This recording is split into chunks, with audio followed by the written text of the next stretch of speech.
안녕하십니까. 파생왕 송 대표입니다. 2025년도 1월 31일 금요일 현재 시간 오전 9시 39분 지나고 있습니다. 명절 잘 보내셨습니까? 자, 저희도 명절 기간 동안 휴식을 하고 다시 시장 준비를 하고 있습니다. 이번 명절 기간 동안 사실 명절이 시작과 동시에 증시에 좀 트러블이 좀 생기면서 나스닥이 하루에 1000포인트 4%대까지 급락을 하면서 상당히 좀 심란한 증시가 이어졌었습니다. 그래서 결국은 저가가 5.24%, 종가가 2.98%에 3% 잡고요. 거의 이 정도 수준까지 등락을 보이다가 다행스럽게 또 이 표현이 맞나요? 하루 만에 충격을 받고 그 다음부터 회복을 해서 낙폭을 95%가량 커버를 해놓은 상태입니다. 지금 이 시장을 보면 다우지수부터 먼저 같이 보면 좋을 것 같은데, 다우지수 같은 경우는 사실 보시다시피 추세에 전혀 훼손이 없었습니다. 기술주들은 박살이 났는데 다우지수, S&P 500은 그나마 좀 양반이었고 기술주들의 트러블이 좀 강력하게 있었습니다. 사실 가장 큰 재료였다라고 말할 수 있는 것은 금리 결정이었죠. 이번에 금리 결정은 동결로 예상을 했고 발표된 내용들도 사실 시장에서 예측했던, 시장 참여자들이 대다수가 예상했던 수준에서의 발언이 나와서 금리 결정만으로는 큰 문제가 되진 않았습니다. 그런데 이제 금리 결정이 바로 있기 전에 딥시크라고 해서 중국발 AI 관련주에 대한 뉴스가 나오면서 주가가 급락을 하게 되었는데요. 사실 이 부분은 조금 우리가 살펴볼 필요가 있습니다. 그동안 이제 미국에 대한 증시를 평가를 할 때 크게 두 가지, 그리고 아마 100명이 있으면 그 중에 한 5명 그 내외 정도의 시장 참여자들이 시장에 공통적으로 했던 얘기들이 있죠. 바로 이제 버블에 관련된 내용들이었습니다. 그러니까 버블에 대한 내용은 지금 시장이 버블이라는 표현이 아니라 기술주에 대한 그런 평가, 가치를 너무 과도하게 하고 있는 것이 아닌가에 대한 말씀들을 간헐적으로 하고 계셨는데, 이번에 증시가 흔히 말해서 충격을 맞았던 가장 큰 이유는 바로 그 부분이 드러났기 때문에 그렇습니다. 왜 그러냐 하면 챗 GPT보다 더 월등한 또는 챗 GPT와 거의 동등한 기술이라는 것의 평가는 좀 랜덤할 수 있기 때문에 상황적으로 평가가 달라질 수 있기 때문에 두 가지 다 모두 적정한 평가가 되겠지만 여하튼 챗 GPT와 거의 대등한 수준의 AI 인공지능이 나왔다라는 부분 때문에 시장 충격이 크게 받아졌죠. 저도 명절 기간 동안 저도 이쪽 일을 하기 때문에 대부분의 또 요즘 분들은 투자들을 많이 하시잖아요. 이게 쉬는 날인지 가족들이랑 좀 여유 있게 보내려고 했던 명절인데 이게 명절인지 분석의 시간이었는지 참 많은 질문을 받았습니다. 그런데 이제 딥시크는 여러분 알고 계셔야 될 게 지난 월요일 날 갑자기 나온 뉴스가 아니에요. 그러니까 딥시크란 내용이 갑자기 월요일 나온 게 아닌 게, 사실 나온 게 작년부터 이 얘기가 있었습니다. 작년부터. 자, 검색을 어떻게 하시면 되냐면, 자, 여기다가 딥시크라고 네이버에 포털에다가 치시면, 이게 지금 뉴스가 워낙 도배가 돼 있어가지고, 뉴스를 치면 검색하기가 쉽지가 않아요. 그래서 요것을 옵션으로 잡고, 기간을 직접 잡아서 2024년도 1월 1일부터 잡고, 그 다음에 종료일을 2번으로 잡지 마시고 2024년도 한 10월 정도로 잡고 적용을 해보시면, 사실 딥시크에 관련된 기사는 이미 작년 10월 이전부터 계속 기사가 있었습니다. 보시면 이 당시에도 조선일보 기사인데 10월 달에 오픈 AI보다 처리 비용이 46%가 저렴하다. 뭐 우리나라에서 나왔던 것도 경쟁력을 점검해야 된다. 뭐 오픈소스 모델 등장 뭐 등등등. 이 기사가 사실 작년에 나왔던 기사예요. 작년에. 여기 보시면 작년 6월 18일이잖아요. 중국서 챗 GPT-4 터보를 능가하는 첫 오픈소스가 등장했다. 그러니까 이 부분 자체를 왜 지금 우리가 갑자기 들고 나왔느냐를 좀 봐야 돼요. 그러니까 이 내용이 아마 나스닥 투자를 계속 하셨던 분들은 아실 건데 해당 기사는 나온 지가 오래됐습니다. 근데 이게 갑자기 월요일날 불거지면서 이게 시판 모델을 보여주니까 충격을 받은 거거든요. 그러니까 이미 시장에서는 사실 알고 있었던 내용이에요. 공개가 됐던 내용입니다. 뜬금포 없이 갑자기 툭 튀어나온 게 아니에요. 그리고 이거를 날짜를 조금 더 조정을 해서 12월 달로 조정을 해서 보시면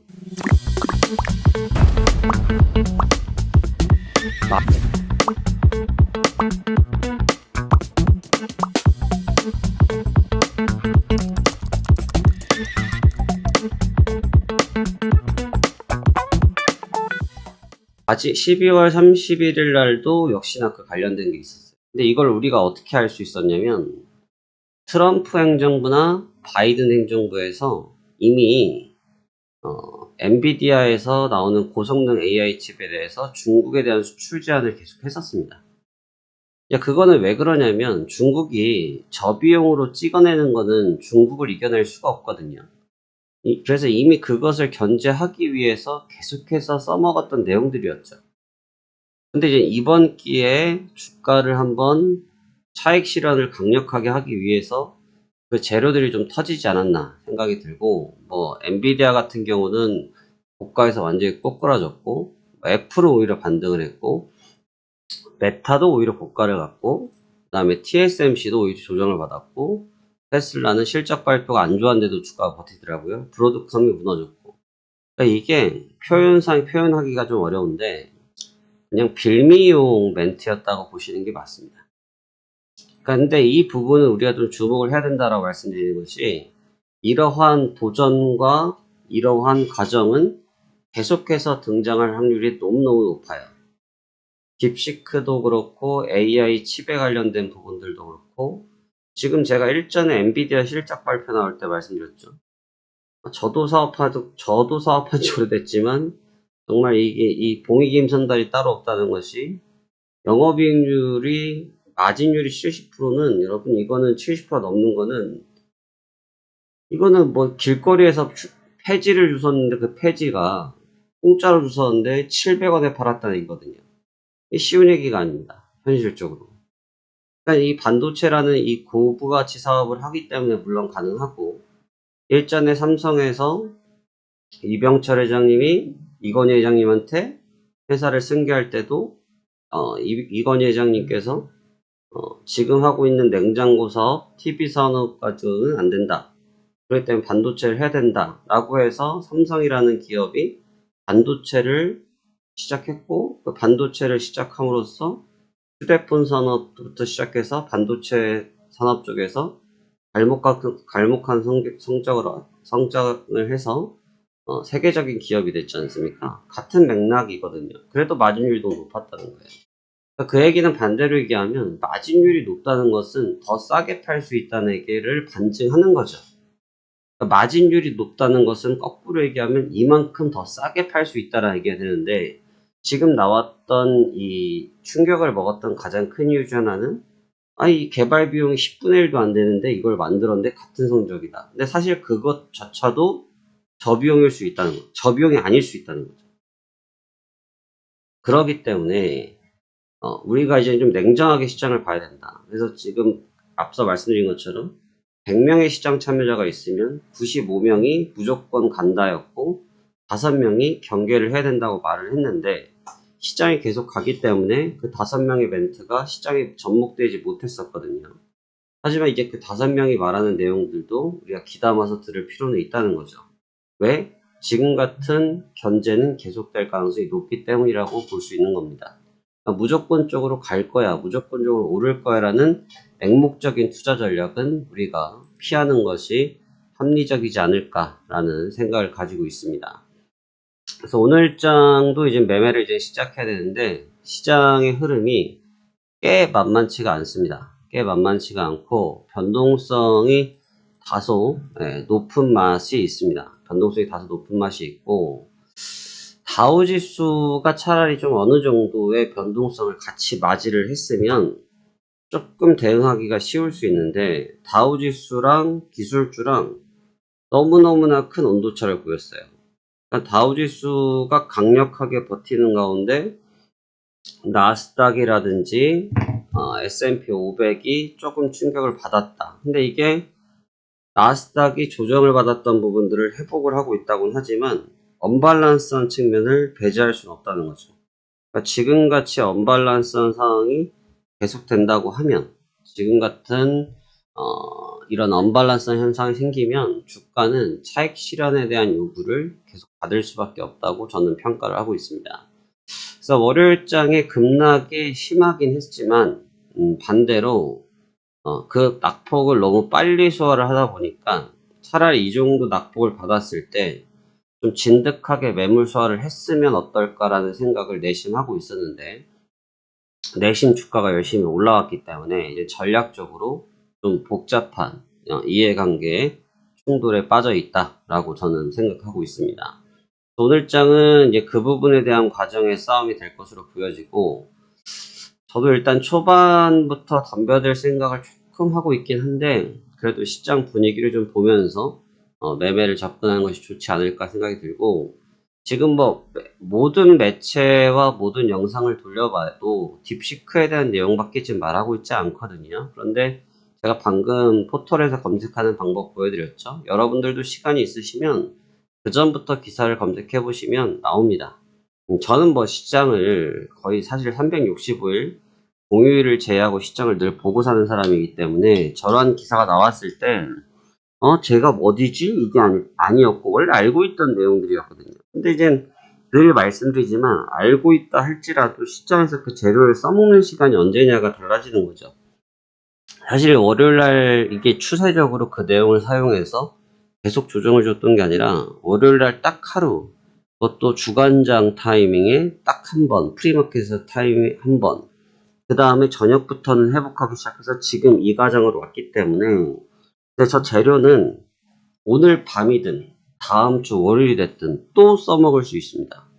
언제든지 써먹을 수 있다. 그렇기 때문에 내심 우리가 신경을 쓰고 계셔야 될 재료이다라는 점은 변함없는 사실이기 때문에 해당 측면 잘 염두하셔서 매매 전략 구사하셨으면 좋겠고 분명히 여전히 시장에 대한 힘이 너무나 강력하다. 사실 저 정도 빠지면 여러분 이게 장중에 1000포인트가 찍히면 이게 올라오는 게 결과적으로 올라왔으니까 하는 얘기지 이게 올라오는 게 쉬운 일이 아니에요.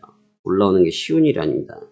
이게 지금 낙폭을 거의 90%, 95% 가까이 회복을 했다고 하지만 이 지금 보시면 누워서 올라오는 추이와 기간을 보십시오.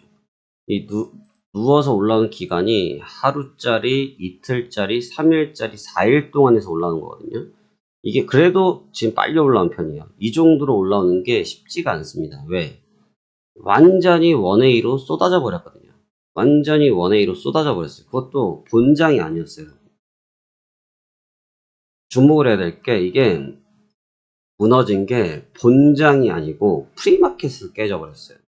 그러니까 프리마켓에서 이 정도로 박살이 났으면 올라오는 게 쉽지가 않았는데 역시나 미국이라는 나라의 기초 체력이 너무 좋다. 기초 체력이 너무나 좋다 보니까 가뿐하게 회복을 하긴 했는데 아주 객관적이고 중립자적인 저는 매매를 안 했으니까 포지션이 없을 거 아닙니까? 그리고 뭐 제가 저 관련된 걸 갖고 있는 사람도 아니고 아주 객관적으로 중립적으로 봤을 때 저 부분이 그렇게 예쁘게 보이지는 않는다. 아싸리 매물 소화를 좀 예쁘게 하나하나 하면서 소화를 했다고 하면 조금 더 순조롭지 않았을까라는 생각을 좀 저는 갖고 있다. 이런 말씀을 드릴 수 있겠습니다. 자, 좋습니다. 벌써 오늘 또 거래하시면 또 내일 휴장인데 오늘 쉬시는 분들도 계실 테고 트레이딩 하시는 분도 계실 텐데 좀 섣불리 시장에 달려들기보다는 좀 차분히 시장 살펴보시면서 향후 전략 구사하시는 것이 유리할 것 같다. 이러한 말씀 전달해드리면서 오늘의 시황 여기까지 마무리 짓도록 하겠습니다. 자, 명절 지났습니다. 이제 새해 모두 건강하시고 좋은 투자가 계속 이어지시는 나날이 되었으면 좋겠습니다. 오늘 여기까지 내용 마치도록 하겠습니다. 감사합니다. 하승환 송 대표였습니다.